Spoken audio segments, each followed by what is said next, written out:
जो भूत प्रेत हम फिल्मों में देखते हैं ना, यकीन मानिए वो असली दुनिया का एक छोटा सा, बहुत छोटा सा हिस्सा भी नहीं है। असलियत में ये जो अनदेखी दुनिया है, ये तो कहीं ज्यादा उलझी हुई है, रहस्यमयी है, और इसमें भी एक पूरी हायरार्की है, अलग अलग लेवल्स हैं। तो चलिए आज इसी अनदेखी दुनिया के रहस्यों की परतें खोलते हैं। तो सबसे पहला सवाल जो मन में आता है वो ये है कि क्या हर डरावनी शक्ति वाकई में बुरी होती है? मतलब जिस भी चीज से हमें डर लगता है, क्या वो शैतानी ही है? अच्छा, और एक सवाल, क्या हर आत्मा को हम भूत कह सकते हैं? या फिर ये हमारी नासमझी है कि हम सबको एक ही तराजू में तौल देते हैं? और हाँ, शायद सबसे बड़ा सवाल, एक ऐसा सवाल जो हम सबके दिल में कहीं ना कहीं होता ही है, कि क्या हमारे अपने जो अब इस दुनिया में नहीं है, हमारे पूर्वज, वो आज भी हमें देख रहे हैं? क्या उनका कोई वास्ता है हमारी दुनिया से? तो देखिए, इस अनदेखी दुनिया को अगर समझना है ना, तो इसकी शुरुआत डर से नहीं करनी चाहिए। नहीं, इसकी शुरुआत होगी अपने परिवार से, अपने प्रोटेक्टर्स मतलब अपने रक्षकों से। इस हायरार्की में सबसे पहले आते हैं पितर। अब ये नाम सुन के डरने की जरूरत नहीं है। पितर कोई डरावनी शक्ति नहीं है, बल्कि ये हमारे अपने पिता, दादा, परदादा मतलब हमारे कुल की आत्माएं हैं। इनका काम हमें डराना नहीं, हमारी रक्षा करना है।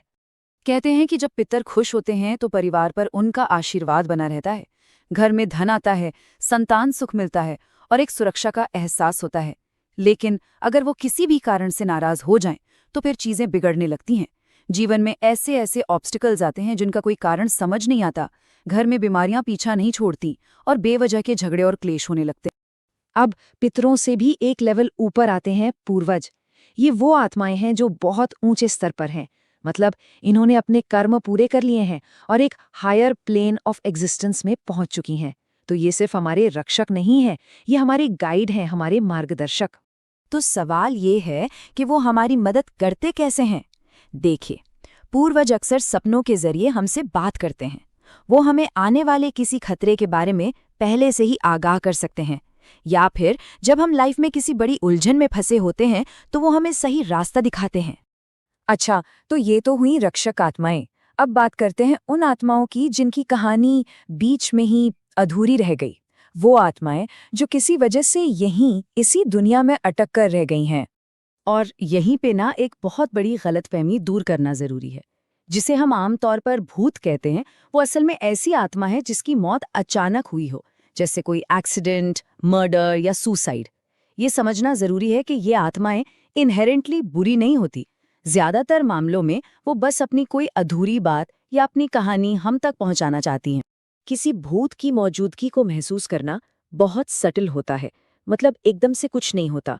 जैसे आप कमरे में बैठे हैं और अचानक हवा में एक जगह एकदम ठंडी महसूस हो, या आंख के कोने से लगे कि कोई परछाई गुजरी, या फिर एक ही चेहरा, एक ही इंसान सपनों में बार बार नजर आए। ये सब संकेत हो सकते हैं। अब भूत से अलग होते हैं प्रेत। प्रेत वो आत्मा है जिसे मुक्ति नहीं मिली, क्योंकि शायद उसका अंतिम संस्कार सही तरीके से नहीं हुआ, और इसी वजह से उसे आध्यात्मिक शांति नहीं मिलती। वो एक एक अजीब सी भूख में भटकती रहती है, स्पिरिचुअल नरिशमेंट की तलाश में। और प्रेत की मौजूदगी के जो साइंस होते हैं, वो भूत से काफी अलग हैं। जैसे घर में अचानक बहुत भारीपन लगने लगे, एक घुटन सी महसूस हो, या जब भी पूजा पाठ करने बैठें तो कोई ना कोई रुकावट आ जाए। और एक और चीज, परिवार में बीमारियों का एक साइकिल सा बन जाता है जो टूटता ही नहीं।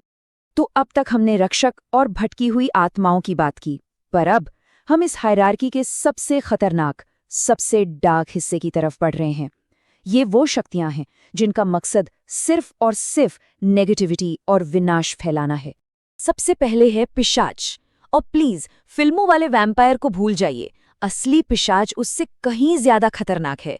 ये एक ऐसी एंटिटी है जो इंसानों की प्राण ऊर्जा, उनकी लाइफ फोर्स एनर्जी को सोखती है। ये एक शिकारी है और इंसान उसका शिकार। जानकर हैरानी होगी कि पुराने तांत्रिक ग्रंथों में इसे कोई डरावना सा नाम नहीं दिया गया, बल्कि इसे एक बहुत ही साइंटिफिक टर्म दिया गया है, ऊर्जा परजीवी, एन एनर्जी पैरासाइट। मतलब एक ऐसा जीव जो जिंदा रहने के लिए दूसरों की एनर्जी पर डिपेंड करता है।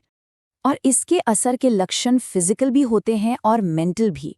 जैसे बिना किसी वजह के शरीर में जान ही ना बचे, एकदम एक्सट्रीम फटीग, रात में इतने डरावने सपने आए कि नींद से डर लगने लगे, या फिर सोते हुए ऐसा महसूस हो जैसे किसी ने गर्दन या छाती पर वजन रख दिया।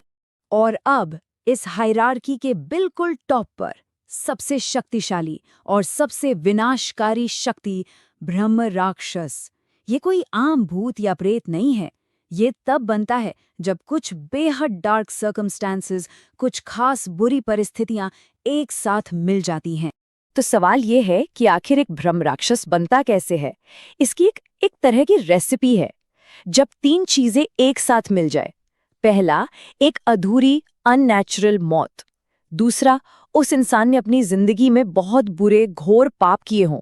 और तीसरा, उसके पास कोई शक्तिशाली आध्यात्मिक ज्ञान या तंत्र विद्या थी जिसका उसने गलत इस्तेमाल किया।